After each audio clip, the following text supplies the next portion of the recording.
Shri Venkateswara gold తాకట్టులో ఉన్న మీ బంగారాన్ని విడిపించి కొనబడును.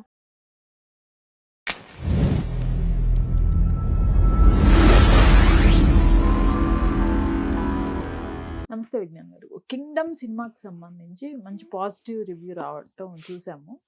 అయితే అసలు దీనిలో క్యారెక్టర్స్ ఎలా ఉన్నాయి? ఎవరెవరి క్యారెక్టర్స్ మీకు బాగా నచ్చాయి? కింగ్డమ్ గురించి మాట్లాడుకుంటే ప్రత్యేకంగా కొన్ని ఖచ్చితంగా మాట్లాడి తీరాలి. ఎందుకంటే ఏదో మనుషులు దొరికారు కదా సినిమాలో పెట్టుకున్నాం అన్నట్లు కాకుండా ప్రతి క్యారెక్టర్కి ఒక ఇంపార్టెన్స్ ఉంది. నాలో ఉన్న చిన్న మైనస్ ఏంటంటే నాకు ఎక్కువ మంది పేర్లు గుర్తుండవు, తెలీదు. సో ఆ ఒక్కటి మినహాయిస్తే అందులో క్యారెక్టర్స్ అయితే చెప్తా. ఇప్పుడు గూడెంలోకి వెళ్ళిన తర్వాత వీళ్ళ వదిన పాత్ర బాగుంటుంది. నా పేరు మీనాక్షి సీరియల్ హీరోయిన్కి ఒక పాత్ర ఉంది, బిడ్డ కోసం వచ్చినది. ఆ అమ్మాయి బాగా చేసింది, ఇచ్చింది అంతే స్పేస్, బాగుంది.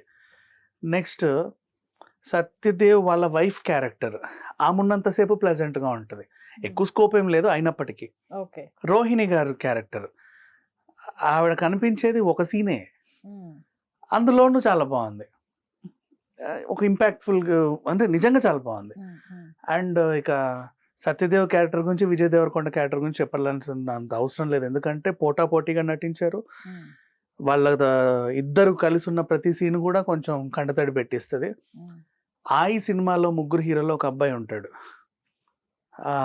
అతని క్యారెక్టర్ బాగుంది. మన కంచరపాలెంలో వినాయకుడు బొమ్మ తయారు చేసే అబ్బాయి ఉన్నాడు, ఆయన క్యారెక్టర్ బాగుంది. వాళ్ళ గూడెం పెద్ద క్యారెక్టర్ బాగుంది.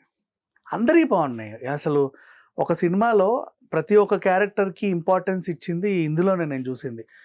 ఆ పిల్లోడు ఒక అబ్బాయి ఉంటాడు, ప్రతి సినిమాలో చైల్డ్ ఆర్టిస్ట్ చేస్తూ ఉంటాడు, ఆ పిల్లోడు ఉన్నాడు, వాడికి ఒక మంచి క్యారెక్టర్ ఇచ్చారు.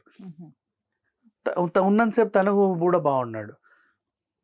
అండ్ పెద్ద ఆవిడ క్యారెక్టర్ కనబడింది ఒక సీనే, రెండు షార్ట్స్ సీన్స్ కూడా 2 షార్ట్స్, కానీ ఆ క్యారెక్టర్ కూడా ఇంపార్టెన్స్ ఉంది.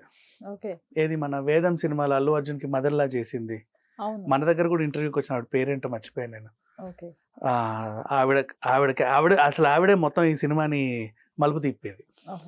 నెక్స్ట్ అంటే 2 షార్ట్స్ అంతే just, but even her role is also very good. అట్లా చెప్పాలి అనుకుంటే మనం ప్రతి పాత్రతో కలిసి ట్రావెల్ చేస్తాం.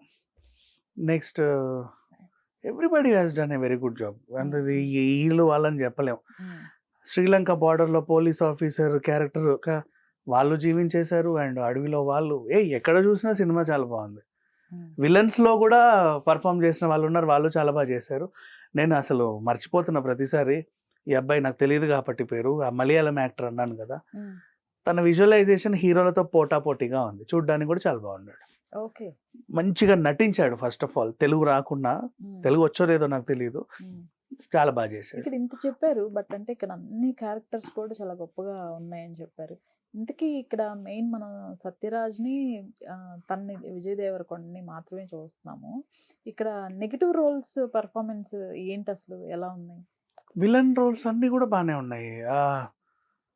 విజయ్ని తీసుకెళ్లే police officer character negative role, that was good. And ఇంకా నెగిటివ్స్ ఎవరు ఉన్నారు వీళ్ళకి? ఆ విలన్ బ్యాచ్ లోనే అందరూ వాళ్ళ ఇంట్లోనే ఉంటారు. కొంచెం అరవ బ్యాచ్ ఉంది, అంటే బికాస్ శ్రీలంకలో మనుషులు అన్నారు కాబట్టి తమిళియన్స్నే పెట్టుకోవాలి, అప్పుడే ఆ ఫీల్ వస్తుంది, పెట్టుకున్నారు. వాళ్ళ రోల్స్ కూడా బాగున్నాయి, అందరివి బాగున్నాయి. విలన్స్ కూడా బాగా చేశారు, అసలు ఎక్కడ మర్చిపెట్టడానికి లేదు నటన విషయంలో. తను అంత బాగా తీసుకున్నారు. భాగ్యశ్రీ కనబడేది కూడా 4 సీన్లే, చిన్నవి అవి కూడా. అందులో అమ్మాయి పర్ఫార్మెన్స్ కూడా, స్క్రీన్ ప్రెజెన్స్ కూడా చాలా బాగుంది. ఇంకేం చెప్తాం. ఫస్ట్ స్టార్టింగ్ లో మామ పాత్రలో అబ్బాయి వస్తాడు, తను ఎవరు, వీళ్ళ తమ్ముడితో సినిమా చేశాడు, మిడిల్ క్లాస్ మెలోడీస్ లో నాన్న, అతను. అండ్ ఆ బలగం సినిమా ఆయన ఉంటాడు, హీ ఆల్సో పర్ఫార్మ్డ్ వెల్. అందరు క్యారెక్టర్స్ అందరు బాగా ఉన్నారు, ఎక్కడ కూడా మర్చిపెట్టాల్సిన అవసరం లేదు. క్యారెక్టర్స్ అసలు నిజంగా, అంటే ఎందుకు ఇంత మాట్లాడుతున్నాం అంటే, చాలా సినిమాలలో డైలాగ్ చెప్పేవాడు నటిస్తే పక్కన నిలబడి ఇట్లా ఉంటాడు, మళ్ళీ వాడికి డైలాగ్ వస్తే అప్పుడు జీవించేస్తాడు.